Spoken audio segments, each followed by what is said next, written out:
فصل یجب غسل ظاہر اللحیۃ الکثرتی فی اصح ما یفتیٰ بہ، فرض ہے گھنی داڑھی کے ظاہری حصے کا دھونا اس زیادہ صحیح قول کے مطابق جس پر فتویٰ دیا جاتا ہے، فی اصح ما یفتیٰ بہ،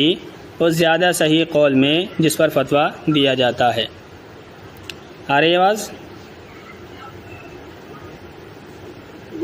اچھا، تو پہلا مسئلہ تو یہ ہوا کہ اگر کسی کی داڑھی گھنی ہے اور بہت زیادہ بھری ہوئی ہے تو اس کے جو اوپر والے بال ہوتے ہیں صرف انہی کو دھو لینا کافی ہے، اندر پانی پہنچانا یہ فرض نہیں ہے۔ مسئلہ فرض کا چل رہا ہے، آگے سنت کا تذکرہ آئے گا، وہ الگ مسئلہ ہے، لیکن جو گھنی داڑھی ہوتی ہے اس کے ظاہری حصے کا دھونا ضروری ہے، فرض ہے۔ وَيَجِبُ إِيصَالُ الْمَاءِ إِلَى بِشْرَةِ اللِّحْيَةِ الْخَفِيفَةِ، وَيَجِبُ إِيصَالُ الْمَاءِ إِلَى بِشْرَةِ اللِّحْيَةِ الْخَفِيفَةِ، وَيَجِبُ اور فرض ہے، ایصال الماء پانی کا پہنچانا، ایصال کے معنی آتے ہیں پہنچانا، معاون پانی، اور فرض ہے پانی کو پہنچانا الا تک، بشرتن کھال، بشرتن کے معنی آتے ہیں کھال، لحیتن داڑھی، الخفیفہ ہلکی، اور فرض ہے پانی کو پہنچانا ہلکی داڑھی کی کھال تک،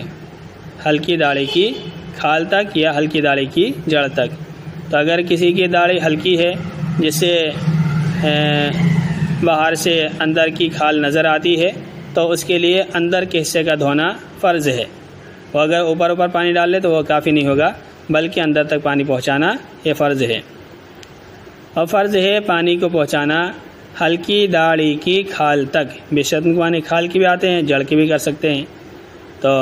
فرض ہے پانی کو پہنچانا ہلکی داڑھی کی کھال تک۔ ولا یجب ایصال الماء الی المسترسل من الشعر عن دائرۃ الوجہ، ولا یجب ایصال الماء الی المسترسل من الشعر عن دائرۃ الوجہ، سب کے نیچے شروع سے آخر تک سب کے نیچے زیر ہی ہے، بس ایصال کے اوپر پیش آیا ہے یجب کا فاعل ہونے کی وجہ سے۔ ولا یجب اور واجب نہیں یعنی فرض نہیں ہے، ایصال الماء پانی کا پہنچانا، الا تک، المسترسل لٹکی ہوئی یا چھوڑی ہوئی لٹکی ہوئی، ارسال کہتے ہیں چھوڑا ہوا اور مسترسل کہتے ہیں لٹکا ہوا، تو الی المسترسل من الشعر لٹکے ہوئے بالوں تک، لٹکے ہوئے بالوں تک، عن دائرۃ الوجہ چہرے کے دائرے سے، چہرے کے دائرے سے، اور فرض نہیں ہے پانی کو پہنچانا چہرے کے دائرے سے لٹکے ہوئے بالوں تک، جو چہرے کے دائرے سے نیچے تک بال پڑے ہوتے ہیں ان سارے بالوں کا دھونا فرض نہیں ہے، بلکہ جو چہرے کے اوپر بال آ رہے ہیں صرف انہی کا دھونا فرض ہے، جو نیچے لٹکے ہوئے اس کا دھونا فرض نہیں ہے۔ تو اسی کہہ رہا ہے اور فرض نہیں ہے پانی کو پہنچانا لٹکے ہوئے بالوں تک چہرے کے دائرے سے، جو چہرے کے دائرے میں آتے ہیں تو ان کا تو فرض ہے، لیکن جو نیچے لٹکے ہوئے ہوتے ہیں ان کا دھونا فرض نہیں ہے۔ اور فرض نہیں ہے پانی کا پہنچانا لٹکے ہوئے بالوں تک چہرے کے دائرے سے۔ ولا الی من کتم من الشفتین عند الانضمام، ولا الی من کتم من الشفتین عند الانضمام، اور نہیں واجب پانی کو پہنچانا اس حصے تک جو چھپ جاتا ہے ہونٹوں میں سے ملنے کے وقت۔ تو یہ جو کلی کرنا پہلے آپ پتہ چل جائے گا کہ کلی کرنا فرض نہیں ہے، تو اسی میں سے یہ جو ہونٹوں کا یہ حصہ ہے اندر والا، جب ملاتے ہیں اور یہ اندر رہتا ہے تو اس حصے تک پانی کا پہنچانا فرض نہیں ہے۔ تو جو حصہ ہونٹوں کا ظاہر باہر نظر آ رہا ہے اس کا دھونا تو فرض ہے، لیکن ملنے کے وقت جو اندر کا حصہ چھپ جاتا ہے اس حصے کو دھونا فرض نہیں ہے۔ اگر کوئی منہ بند کر کے اسی طرح وضو کر لیتا ہے اور منہ میں پانی نہیں لیتا ہے تو اس کا وضو ہو جائے گا، کیونکہ اندر پانی پہنچانا یا ہونٹوں کے اندر والے حصے پر پانی لگانا یہ فرض نہیں ہے۔ ولا سے مراد ہے ولا یجب ایصال الماء، تو پورا جیسے ولا یجب ایصال الماء اوپر آیا تھا اسی طرح سے یہاں بھی ولا یجب ایصال الماء محذوف ہے، ترجمہ ہوگا اور فرض نہیں ہے پانی کو پہنچانا الا تک، ما اس حصے تک، ما موصولہ ہے، جہاں بھی ما موصول آئے گا تو اس تک جو اس جو یہ لفظ وہاں پر ضرور آئے گا. جہاں بھی ما موصول آتا ہے تو وہ جو یا اس جو، تو وہاں پر اس جو کا ترجمہ ضرور ہوتا ہے. تو یہاں بھی ترجمہ کریں گے. اور واجب نہیں ہے پانی کا پہنچانا اس حصے تک جو چھپ جاتا ہے ہونٹوں میں سے، شفتن ہونٹ، شفتین دونوں ہونٹ، دونوں ہونٹوں میں سے، اندمان وقت، انضمام مل جانے کے وقت. اور نہیں واجب ہے پانی کو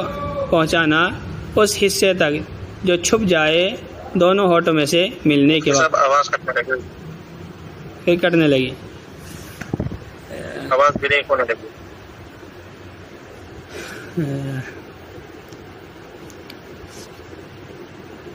ولا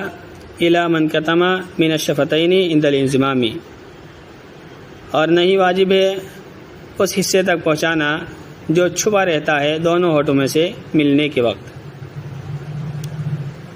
وَلَوْ انضمت الاصابع او طال الظفر فغطى الانملة او كان فيه ما يمنع الماء كعجين وجب غسل ما تحته. یہاں تک یہ بات پوری ہوئی ہے. یہ مسئلہ بتاتے ہیں وَلَوْ انضمت الاصابع، اگر انگلیاں مل جائیں، اگر کسی کی انگلیاں قدرتی طور پر آپس میں ملی ہوئی ہوں اور ان کے درمیان تھوڑا بہت سوراخ نظر آ رہا ہو، تو اگر انگلیاں مل جائیں، او طال الظفر، یا ناخن لمبا ہو جائے، او طال الظفر یا ناخن لمبا ہو جائے، فقط الانملۃ، تو وہ انگلیوں کی وہ پورووں کو ڈھانپ لیں، اتنا لمبا ہو جائے کہ پوروے کا جو اگلا حصہ ہوتا ہے اس کو بھی وہ ڈھانپ لیں، وہ پورووں کو چھپا لیں.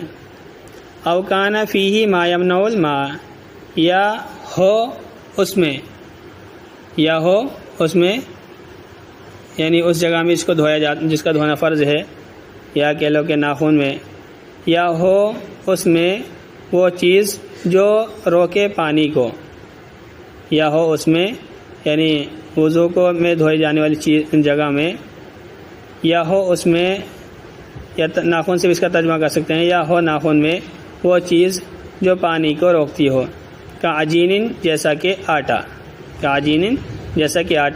واجب غسل ما تحتہ، تو فرض ہوگا اس کے نیچے کا دھونا. تو اگر کوئی عورت آٹا گون رہی تھی اور اس کے ناخن میں سوکھا یا گیلا آٹا گھس گیا اور پھر اس نے غسل کیا، وضو کیا، تو اس کا وضو نہیں ہوگا، کیونکہ جہاں پر آٹا ہوتا ہے تو آٹے کے نیچے پانی جلدی سے نہیں پہنچتا ہے، اس وجہ سے اس کا غسل شمار نہیں ہوگا. کہتے ہیں اگر انگلیاں مل جائیں یا ناخن لمبے ہو جائیں اور وہ انگلیوں کو ڈھانپ لیں، انمیلتن یہ پورووں کو ڈھانپ لیں، یا اس میں وہ چیز ہو جو پانی کو روک دے جیسا کہ آٹا، تو اس کے نیچے حصے کا دھونا فرض ہوگا. واجب غسل ما تحتہ، تو فرض ہوگا اس حصے کا دھونا جو اس کے نیچے ہے. ایک بار اور کر لیتے ہیں ترجمہ. فصل یجب غسل ظاہر اللحیۃ الکثۃ فی اصح ما یفتیٰ بہ، فرض ہے گھنی داڑھی کے ظاہری حصے کا دھونا اس زیادہ صحیح قول کے مطابق جس پر فتویٰ دیا جاتا ہے. ویجب ایصال الماء الی بشرۃ اللحیۃ الخفیفۃ، اور فرض ہے پانی کا پہنچانا ہلکی داڑھی کے کھال تک.